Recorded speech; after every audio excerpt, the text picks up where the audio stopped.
When Liam proposed dinner at Everly, perched high on the 95th floor, a place famous for breathtaking views and breathtaking prices, I felt a surge of genuine excitement. For months, our lives had moved side by side without truly crossing. I had been fully immersed in expanding my luxury senior living communities, while he, or so I thought, was absorbed in his vague business pursuits. That invitation felt like an olive branch, a promise that we were finding our way back to each other. I slipped into an elegant dark plum dress, one I knew he loved, pinned my hair up, and felt a soft flutter of hope, a faint echo of the excitement we once shared. "You look stunning," Liam said smoothly as he helped me into the car. "Thank you, darling," I replied, resting my hand briefly over his. "I'm so happy we're finally doing this." The restaurant embodied the height of Chicago luxury, literally and figuratively. Crystal chandeliers scattered fractured light across polished marble floors, while massive floor-to-ceiling windows revealed the city glowing against the deep black of Lake Michigan. It felt like a world suspended in the sky. We were escorted to a perfect table dressed in crisp white linen, heavy silver gleaming under the lights. The soft hum of conversation blended with the refined notes of a live jazz trio. It was a setting built for celebration, a place where Liam knew I felt confident and accomplished. Surrounded by such curated opulence, I relaxed completely, unaware of the danger unfolding. That evening, Liam was the man I had fallen in love with. Charming, attentive, warm. He asked about my latest project, a cutting-edge facility rising in a leafy suburb, and listened intently as I explained zoning challenges and the struggle to find compassionate, qualified staff. For a few hours, the distance between us disappeared. I basked in his attention, letting its warmth sink in, silently rehearsing the good news I planned to share. When I excused myself to the restroom, I caught my reflection in an ornate mirror, a content, happy woman smiling back at me. I was gone no more than 4 minutes. When I returned, something had shifted. A subtle stiffness had crept into Liam's posture, a tension around his eyes. I noticed it but dismissed it as work stress. He lifted his glass of deep red wine. "To Chloe," he said, his smile just short of sincere. "And to always staying together." I clinked my glass against his, though a cold knot had begun forming in my stomach, an unease I couldn't explain. I ignored it, took a long sip of the familiar wine, and redirected the conversation to lighter topics. 20 minutes passed. Then 30. I finished my wine and turned to my entree, a delicate sea bream that suddenly tasted like ash. The sense that something was wrong grew stronger, vibrating beneath the surface of the evening. I glanced at my reflection in the darkened window and was startled by the strength in my own face. "Chloe, are you okay?" Liam asked, his concern carefully rehearsed. "I'm not sure," I said, pressing a hand to my throbbing head. "I feel dizzy." "It must be the wine," I added weakly. "Could we get some air?" We asked for the check. Liam paid using my credit card, a habit so ingrained I barely noticed anymore. As he helped me into my coat, his touch felt less supportive, more confining. I clung to his arm as we walked, my fingers numb and cold. The moment we stepped into the night air, vertigo slammed into me. I stumbled, grabbing the rough brick wall. "I feel sick," I whispered. "Really sick." "Just hold on, my love," he murmured, his arm tightening around me. "I'll take you to the ER. Everything will be fine." He guided me to the car and buckled me into the passenger seat as if I were a child. My heart pounded violently, my breath shallow and fast. Cold sweat coated my skin. The car merged smoothly into traffic along Lakeshore Drive, heading south toward Northwestern Memorial. I focused on the skyline to ground myself, but the towers seemed to bend and sway. Then, after 10 minutes, he took an unexpected exit, turning away from the city lights, onto a dark, deserted road leading into the Palos Forest Preserves. "Liam, where are we going?" My voice was barely a whisper. "This isn't the way to the hospital." "I know," he replied flatly. The lack of emotion in his voice terrified me more than the pain flaring in my gut. He drove deeper into the woods, headlights carving a narrow path through dense, overhanging trees. Eventually, he stopped beneath a canopy so thick it erased the moonlight and city glow. He shut off the engine. Then the headlights. Darkness swallowed us whole. In the dim dashboard glow, his face looked unfamiliar, empty. The loving concern was gone. "I poisoned your drink," he said calmly, a faint, cruel smile tugging at his mouth. "You've got about 30 minutes. Probably less. Get out of the car." My breath caught. "What?" was all I could manage. I reached for him instinctively, but my limbs felt heavy, unresponsive. "You're joking," I whispered. "This isn't funny." "I'm not joking," He unbuckled my seatbelt, stepped out, and yanked the door open. Cold air rushed in, carrying the scent of damp earth. "Get out. Now." "Why?" I sobbed. "I love you. I gave you everything. That's exactly why." He dragged me out of the car. I hit the ground hard, my knees slamming into wet soil. Pain ripped through my body as my stomach burned like fire. "You gave me everything except control," he sneered. Years of hidden resentment poured out. "I'm done being a prop in your success story." "For 7 years," he said. He'd listened to me talk about my projects, my achievements. To him, I'd treated him like an accessory, a well-trained pet paraded at events. Friends whispered behind his back, called him a kept man, and I'd done nothing. Then he leaned close. "I never loved you, not for a single day. You were convenient, rich, lonely, easy." He admitted his plan to inherit everything, but my lawyer had blocked him. Except for one mistake, the will. I had named him my sole heir. He straightened, brushing imaginary dust from his trousers. "There's someone else," he added. "Savannah. She worships me. And with your money, we'll live the life you never could." He nudged me aside with his shoe. "Stay here. You've got 30 minutes. The car door slammed. The engine roared. He drove away. I lay alone in the darkness, breath ragged, pain unbearable. My body went numb. I tried to scream, but no sound came. Tears mixed with mud on my face. As realization settled in, my husband had left me to die. Just as I was ready to let go, I heard it. Tires on gravel. A powerful engine. Headlights swept over me as a black SUV stopped nearby. A man rushed toward me. "My God, are you alive?" I forced my eyes open. The face above me was familiar. Jackson Armstrong. My biggest business rival. "Poisoned," I whispered. Without hesitation, he lifted me, placed me in his car, and sped toward the city. "Hang on, Chloe. We'll fix this." As he called his clinic, his mother answered Dr. Helen Armstrong, a legend, and the darkness didn't win. A legendary toxicologist with decades of experience. If anyone in the city could save my life, it was her. The SUV tore through the quiet suburbs before spilling onto an almost deserted expressway. Jackson drove with focused urgency, slipping past the sparse late-night traffic, his eyes repeatedly flicking to the rearview mirror, his expression locked in intense concentration. We finally skidded to a stop beneath the portico of a sleek, discreet building, the Roth Clinic. Before the car had even settled, Jackson was out, opening my door and lifting me into his arms. Waiting at the entrance stood a woman with silver hair arranged like a crown and piercing, intelligent eyes behind refined glasses. Dr. Helen Armstrong. "This way, quickly," she ordered, her voice sharp and commanding. "Dr. Reed has the treatment room ready." They rushed me down a brightly lit, sterile corridor and into a room gleaming with advanced medical equipment. A tall, serious man, Dr. Benjamin Reed, the clinic's director, was already hanging an IV bag. Jackson gently lowered me onto the gurney. Without wasting a second, Dr. Armstrong began her examination. Her skilled hands moved efficiently, checking vitals, examining my pupils, listening to my lungs and heart. "Classic indicators of a potent neurotoxin," she said calmly, without a trace of panic. "We need blood drawn and a gastric lavage immediately. Jackson, you know the process. Assist me." The next hour blurred into a waking nightmare, pain, fear, and drifting consciousness. I barely registered the sharp sting of a needle, the icy rush of medication spreading through my veins, the violent convulsions of the lavage. Through it all, Dr. Armstrong worked with astonishing precision, issuing quiet, exact commands to Jackson and Dr. Reed. They moved as one, an impeccably synchronized team, pulling me back from the edge. At last, after what felt like an eternity, Dr. Armstrong straightened and peeled off her gloves. "The danger has passed," she announced, exhaustion lining her voice. "The antidote is taking effect. Blood work confirms a massive dose of an organophosphate compound, a commercial-grade pesticide. Lethal." She turned to Jackson. "If you'd brought her in 10 minutes later, there would have been nothing we could do." Jackson released a shaky breath, running a hand over his face. "Will she recover fully?" "Yes," Dr. Armstrong replied, "but it will take time. At least a week of intensive treatment and observation. Complete isolation, no visitors, no calls.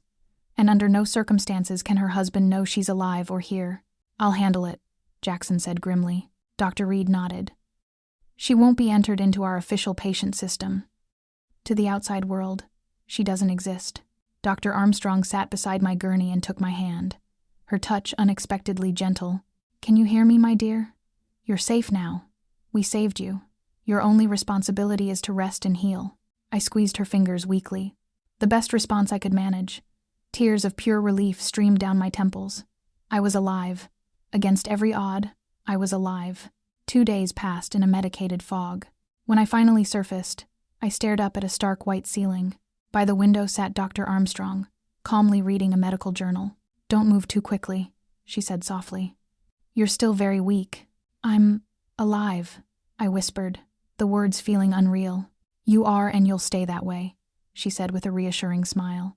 The door opened and Jackson entered, carrying a tray with steaming tea and broth. "Good morning," he said gently, setting it beside me. "How are you feeling?" "Like someone tried to kill me," I replied weakly, attempting a smile. "Thank you, both of you. If you hadn't—" "Let's not go there," Jackson interrupted kindly, pulling a chair closer. "I was just in the right place, but we need to talk. Are you strong enough?" I nodded. Helen helped prop me up with pillows, her movements efficient, yet comforting. "Tell us everything," Jackson said. "From the beginning." Taking a shaky breath, I told them all of it: the dinner, the sudden sickness, the drive into the forest. When I reached Liam's confession, his venomous words echoing in the dark woods, I broke down, sobs racking my weakened body. Still, I forced myself to continue. They needed to understand the depth of his cruelty. When I finished, the room fell into a thick, furious silence. Jackson's face darkened with rage. He pulled out his phone and showed me a photo of a young woman with wide, innocent-looking eyes. "Do you recognize her?" I shook my head. "No. Who is she?" "Savannah Brooks. 22. Works at a boutique on Michigan Avenue. She's been your husband's mistress for 3 months." The word hit harder than any poison, a pain sharper than death itself. It wasn't just money, it was replacement. Erasure. Jackson continued, relentless. My security contact accessed his cloud storage. He promised her everything: an apartment, a cafe, a future. In his last message, sent while you were dying, he wrote, "Everything will be settled soon." I buried my face in my hands, suffocating under betrayal. This wasn't impulse, it was execution. "There's more," Jackson said quietly. He opened a thick folder. "Liam is buried in debt. Over $600,000 in payday loans and gambling losses. Collection agencies call him non-stop. He's bankrupt. Your inheritance was his escape." "The will," I whispered, horror crystallizing. "He found the will. He's a criminal," Jackson said firmly, "and we'll make him pay if you're ready." I lifted my head, grief hardening into resolve. "I'm ready. First, the best divorce lawyer in Chicago. Second, state police." Jackson had a contact, Detective Eleanor Summers. An hour later, she arrived. In her 40s, sharp-eyed, no nonsense, she listened as I told the story again. She reviewed medical records and Jackson's files. "This is attempted murder," she concluded calmly. "And he's going away for a long time. For now, you stay hidden." He must believe his plan worked. 3 days later, I left the clinic and moved into Jackson's apartment, my safest refuge. When I asked why he was helping me, he answered simply, "Some things matter more than competition, and I don't tolerate bullies." For the first time since the forest, hope flickered. Detective Summers moved fast. Security footage from Everly showed Liam poisoning my wine. Financial records revealed total ruin. Savannah, heartbroken and manipulated, confirmed everything. "We have him," Summers said. "Now we set the trap. Phase 1. Call Liam. Tell him my body was found. Phase 2. Summon him to the bank to execute my will. He would walk in thinking he'd won everything, and we would be waiting." "I want to see his face," I whispered. "You will," she promised. The next morning, the first call was made. Liam played the grieving husband perfectly. Then he texted Savannah. "Chloe is dead. They found her. Soon we'll finally be together." The following day, the banker placed the second call. "Mr. Walker, we need to discuss your wife's estate. Please accept our deepest condolences," the banker said. "As you know, we currently hold Mrs. Wallace's will, and it names you as the sole heir. We'd like you to come in this afternoon so we can begin discussing the administration of the estate." Liam arrived at the bank exactly at 2:45 p.m. He wore a brand new, perfectly tailored dark suit, and his face was set in a carefully rehearsed expression of grief, one he'd clearly practiced in front of a mirror. He knocked once on the heavy oak door of conference room 7. "Come in," a woman's voice called. He pushed the door open and stepped inside, a faint, hungry smile already trying to curl at the corners of his mouth. And then he stopped cold, because I was sitting at the head of the long, polished mahogany table, alive, calm, composed, staring straight at him. To my right sat Jackson, arms crossed, his expression like thunder. Near the window stood Detective Eleanor Summers, Liam's face drained of color until it turned a sick, ashen gray. A strangled sound escaped his throat as he stumbled backward, but the exit was gone. 2 large uniformed police officers had stepped into position, blocking the door.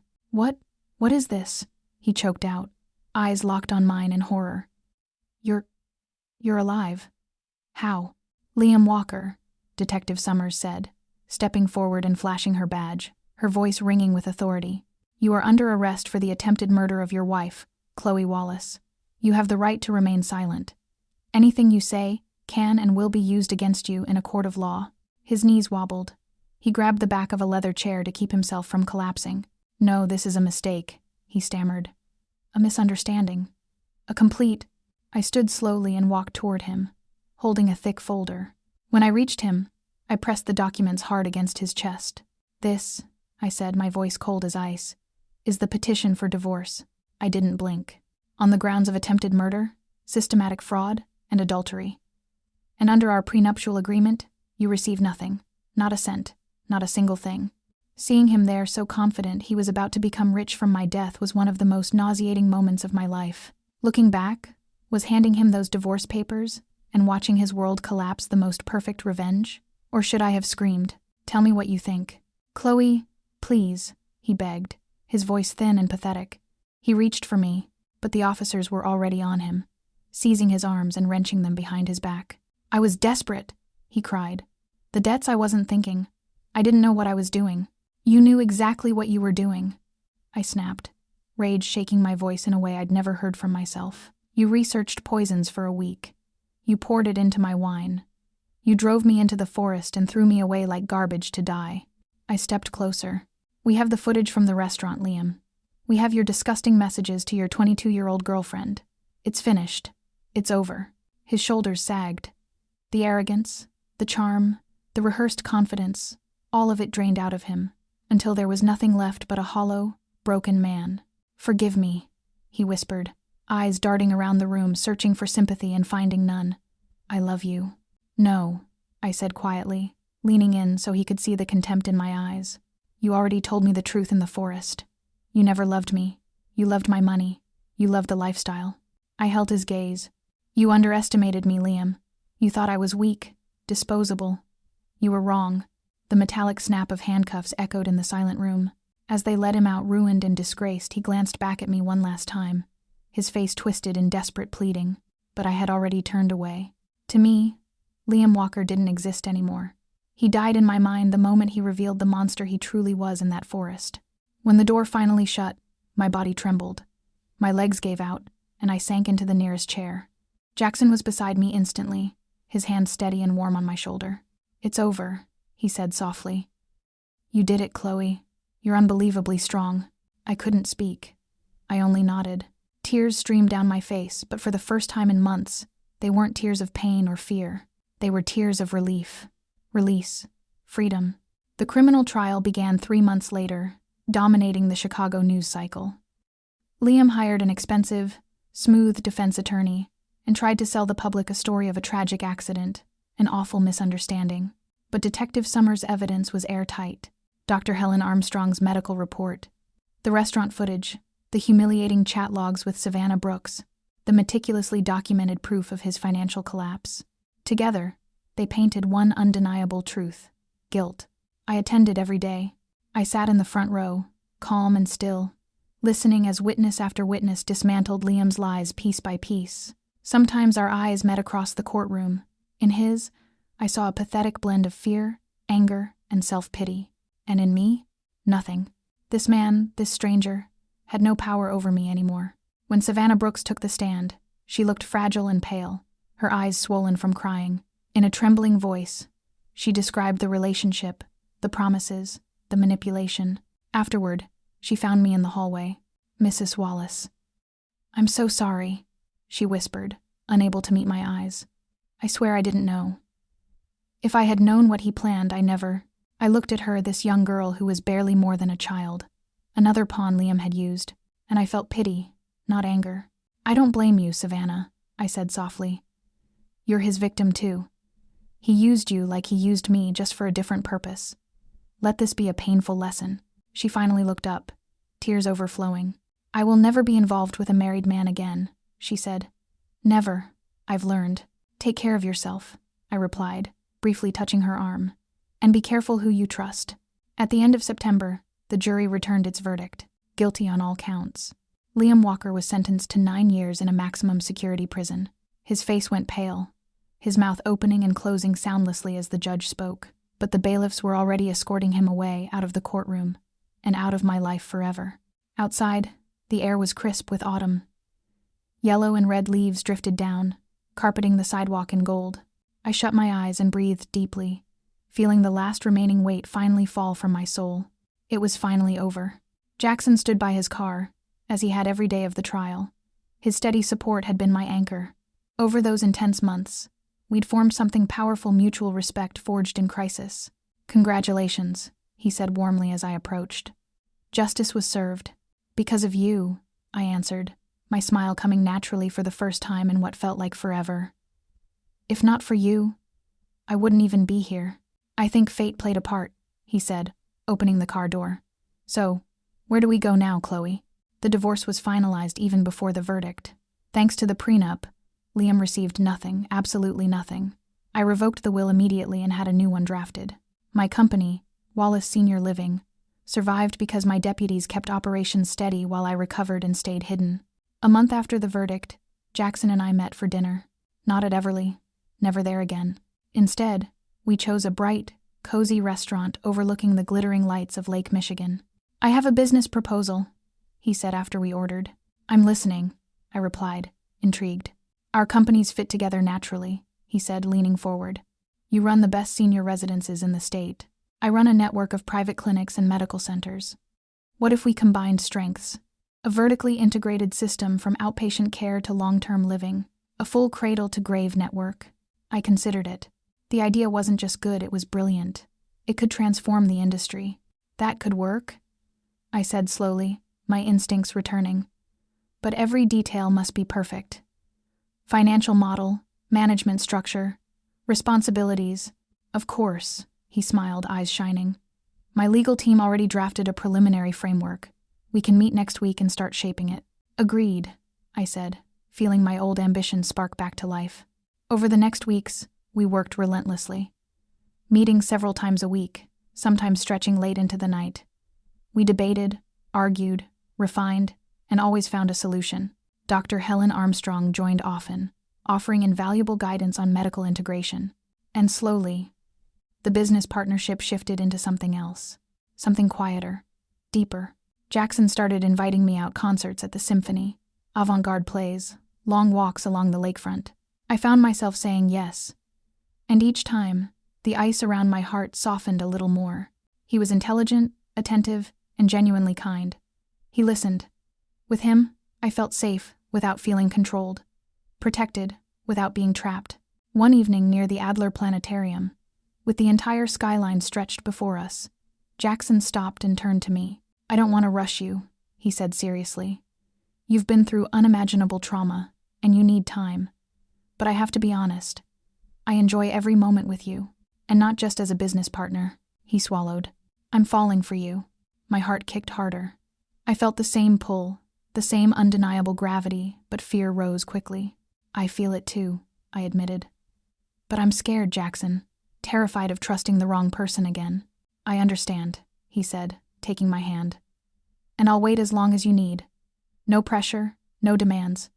I just need you to know I'm here, and I'm not going anywhere. A year passed.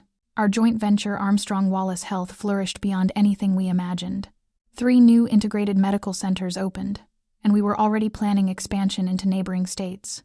And slowly, steadily, my relationship with Jackson grew too. He kept every promise. Patience, kindness, loyalty. I learned cautiously at first how to trust again. In the spring of the following year, Jackson proposed. Not in a grand public spectacle, but in his apartment, the very place I once hid from the world while recovering from death. He cooked dinner, lit candles, and after dessert, he lowered to one knee. "Chloe," he said, voice thick with emotion, "you have every reason to be afraid, but I swear, I will spend my life respecting you, supporting you, and loving you, not for your money, not for your business, but for the incredible woman you are." He looked up at me. "You changed my life. Will you be my wife?" Tears streamed down my face as I stared at the man who had saved me twice, first from death, and then from despair. "Yes," I whispered. "Yes, I will marry you." We married that summer in a small, intimate ceremony only close friends and family. Helen Armstrong cried as she hugged me. Detective Summers attended and wished us a lifetime of joy. We even received a handwritten card from Savannah Brooks, an apology and sincere congratulations. For our honeymoon, we flew to Italy and spent 2 weeks exploring the Amalfi Coast. For the first time in years, I felt truly, completely, deliriously happy. A year later, our daughter was born. We named her Vera. For faith in justice, faith in people, faith that even after the darkest night, light will always return. Holding my baby in my arms, I looked out the maternity window. The trees outside were blooming, the sun shining, and life messy, unpredictable, beautiful, kept moving. My mind went back to that night in the forest, lying cold and broken, believing it was the end, and then the black SUV, a miracle in the darkness. Everything I endured had led me here, this moment of pure joy. "Life gave me a second chance," I whispered, kissing my daughter's soft forehead. "And I'm never going to waste it." Jackson wrapped his arms around me and Vera, looking down at her tiny face. "We're together," he said, emotion thick in his voice. "And that's what matters most." I had walked through hell and returned. I had been shattered by betrayal and healed by unconditional love. And with my daughter in my arms and the man who truly loved me by my side, I knew this. Life can be cruel, unfair, brutal, but it can also be breathtakingly beautiful if you find the strength to hold on. Do you think it's possible to truly trust again after betrayal like that? If you were in her place, could you make those choices? Share your thoughts in the comments. I read them all and try to respond. Thank you for being here with me. See you in the next story.